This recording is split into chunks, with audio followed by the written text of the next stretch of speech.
Good afternoon, Vallejo. You are watching VCAT, your hometown television station. This is Community Forum, and I am your host, Maria Bitagon. You can watch our show on Channel 27 at Comcast or Channel 99 at AT&T Uverse on Thursdays and Sundays at 6:30 p.m.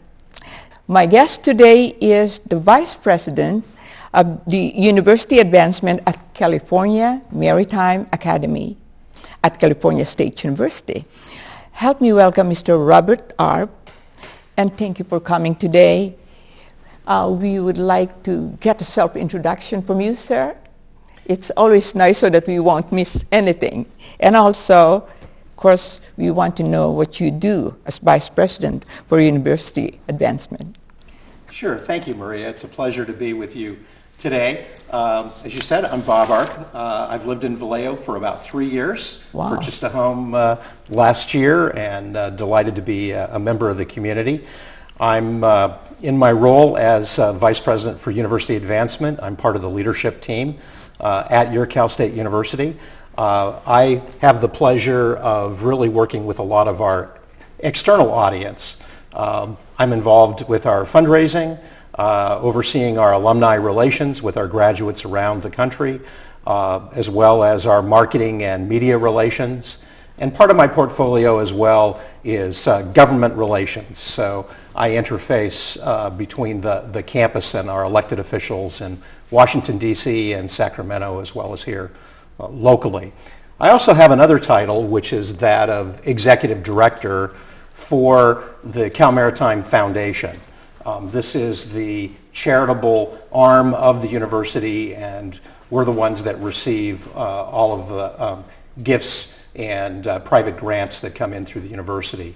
In that capacity, I have a board of about 24 directors made up of alumni, maritime industry leaders, community folks that meet quarterly, and we currently manage about assets of over $12 million with that. So between those two big responsibilities, as whether I have my vice president hat on or my executive director, very, very busy. So that's your boat, so it must be a very, very busy and visible role for you. It is, and it's very exciting. Because no 2 days are the same, and because I'm externally related, it gives me the opportunity to be out into the community that we live in and interact with all of the wonderful people in Vallejo and Solano County. This is more complicated than I thought, because you're the Vice President for University Advancement, which means almost like all public relations things. And then you are also the foundation, just like what Curtis Johnston is doing for Solano Community College. Exactly. And you know what? He has 420 projects every year. And I says, you don't know whether you're coming or going. So, and that's, I said, those are two very, it's more public relations oriented, and yet you also have to get the money coming in. That is so neat.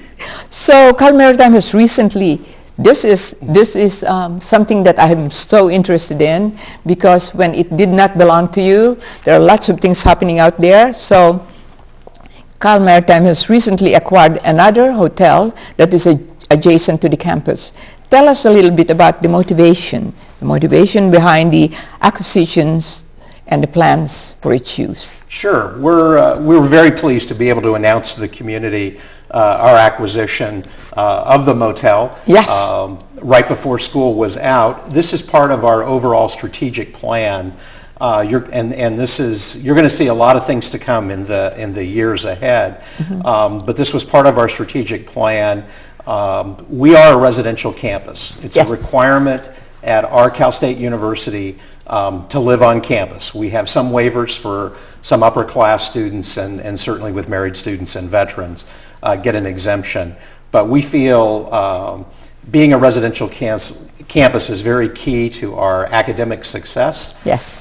We also think it helps with affordability for students. As you know, with Vallejo still being in the top 10 hottest real estate markets in the country. Yes. Rents are going up. Oh my God. And we believe we can provide an affordable solution for students. We rank number one amongst the 23 campuses in the Cal State University system with 4-year graduation rates. And we directly attribute that to being a residential campus where our students aren't distracted by being off campus, and they can focus more time on their studies and activities. And we have a very rigorous academic program, so there's not a lot of downtime for our students anyway. They're very, very focused with what we do. So we're going to have, middle of August, there will be anywhere between 150 and 200 students moving into all those renovated rooms that we're working on this summer. And then we're hoping in about 2 years, we're going to actually tear down one of our residence halls on campus. It's not the oldest building, but it was, the way it was constructed, it's the one that needs to be replaced first. That has 248 beds. We're going to replace it with probably a 500-room dormitory. So acquiring that motel property gives us the flex space right now to accommodate the current needs to get more students back onto campus. What's happened in recent years is our enrollment has grown. We're now up to about 1,100 students. Wow.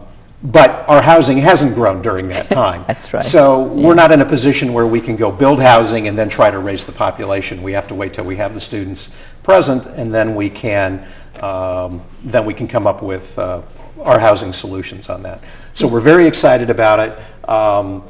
And our students on campus, I think, are very excited too, because unlike the old style dormitory with common bathrooms, because this had been a motel, each room has its own bathroom. So, which is great. Hearing a lot of excitement from students about that. Yes. That acquisition is not the only planned expansion of the campus. What are some other plans for changes at Cal Maritime that we'll be seeing in the coming years? Sure. As I mentioned, this was really the start of we have a 15-year, a little over 15-year physical master plan. Our campus sits on about 88 acres. We've gained a little bit of ground now with the acquisition of the motel and parking, which is also important to our students and faculty and staff. So that's the first part of it. In a couple of years, we're going to have the lower residence come down, and at the same time, we will demolish our old dining facility, which right now we use for our financial aid office registrar, what we call our student services building. That will hopefully come down at the same time, and in its place, we will have a 4-story academic building that will come up. So we can't go out because of the nature of our campus with the steep slopes. So we're going to go up. That's and great. So almost all the new buildings that you'll see on campus will be multi-story buildings as opposed to the single or 2-story that we have now. This academic building is the first of 4 such buildings that we hope to see. And we're currently looking very good for funding in the state for having to be able to go forward with that project.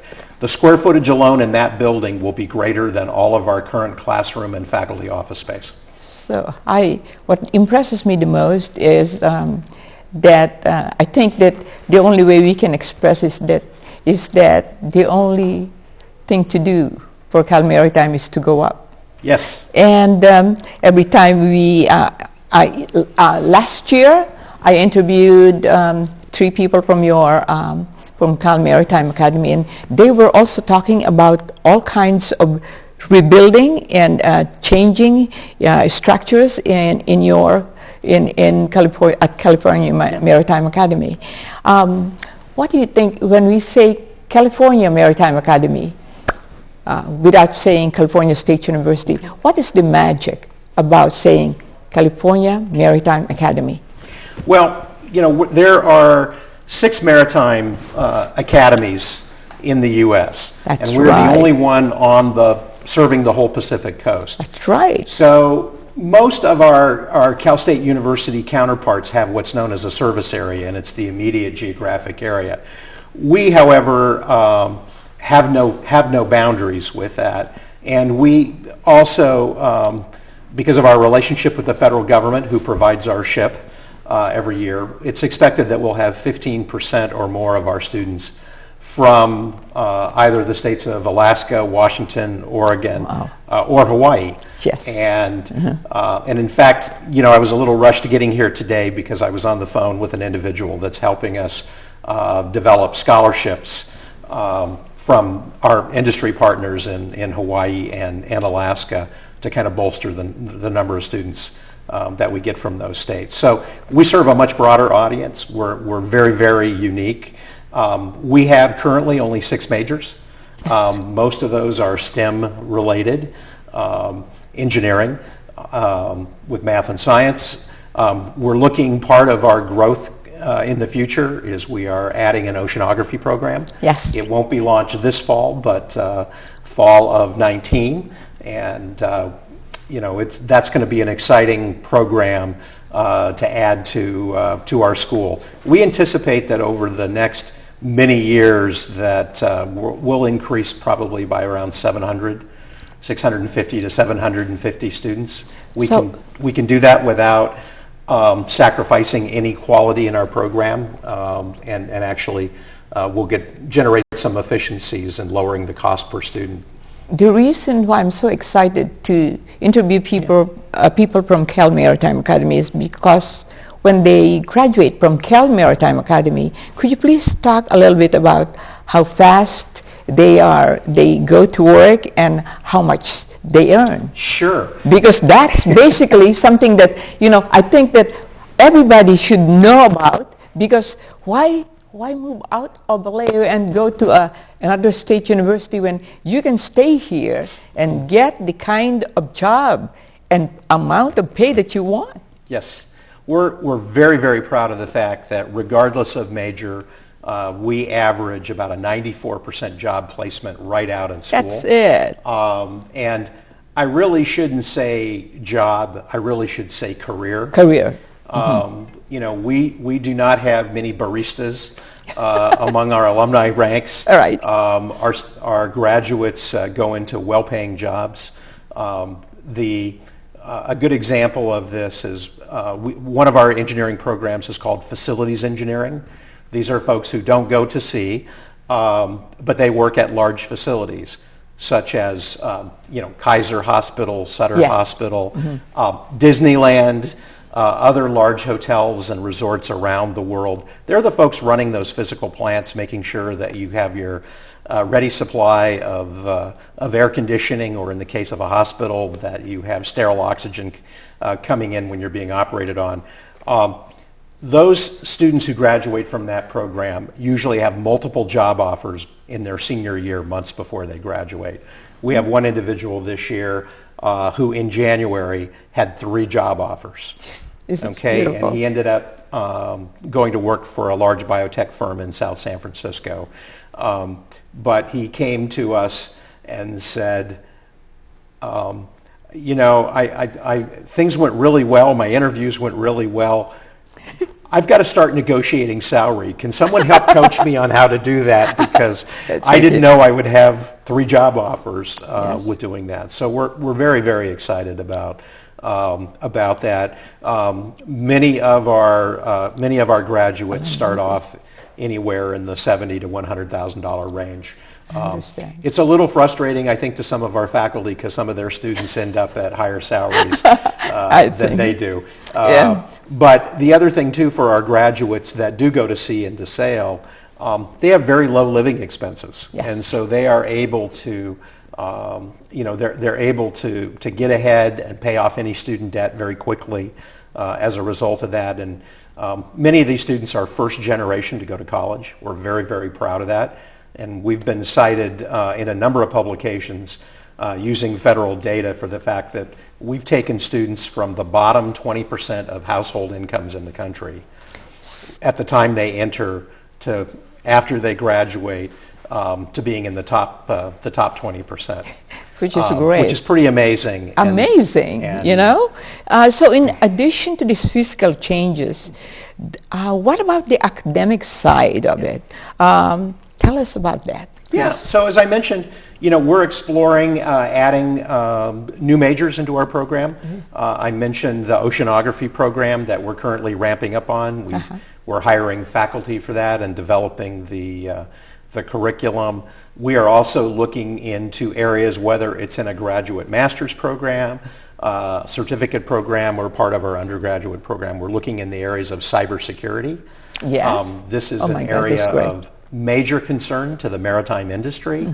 A lot of the controls on ships are SCADA controls and can be hacked, for lack of a technical term. Yes. And it's not that we are trying to turn students into being the IT wizards, the techno geeks, but we want them to be sophisticated enough to understand what the vulnerabilities are, what are the countermeasures you prevent from an adversary coming in and taking over your system, which could be an environmental disaster if you're on a ship and you start pumping out fuel or oil into the ocean or while you're at port. So I want to get into this.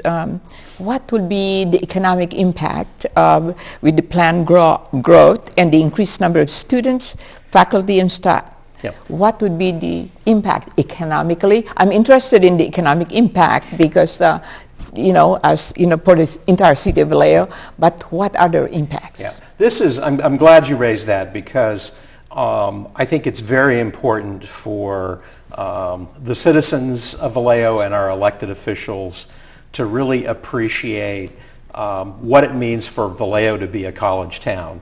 You know, Cal Maritime combined with Truro and Solano Community College, we move the needle here in Vallejo. I think so. And let me just cite just a few things of how Cal Maritime does that. Not only do we have 1,100 students that are here, living here, most on campus, but they're still going to the doctors, the dentists, they're still buying the sheets for their bed and other goods right here in Vallejo.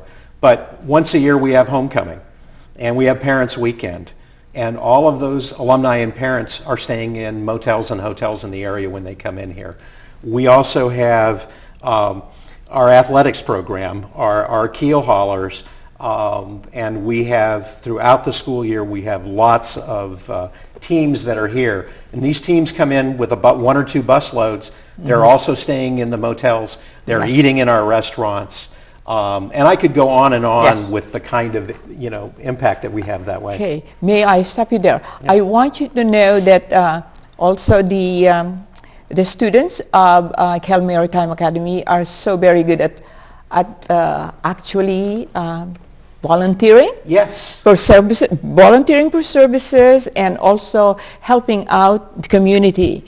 And so, in return for that, because they are so active in the community volunteering. I have been to the Windsor Care Center because I volunteered there as a motivator, and also I think Kaiser, and also a lot of other entities. But they're everywhere. Yes. And also when I have something going on, I says, could you please volunteer at the door to meet the people and welcome them to the event?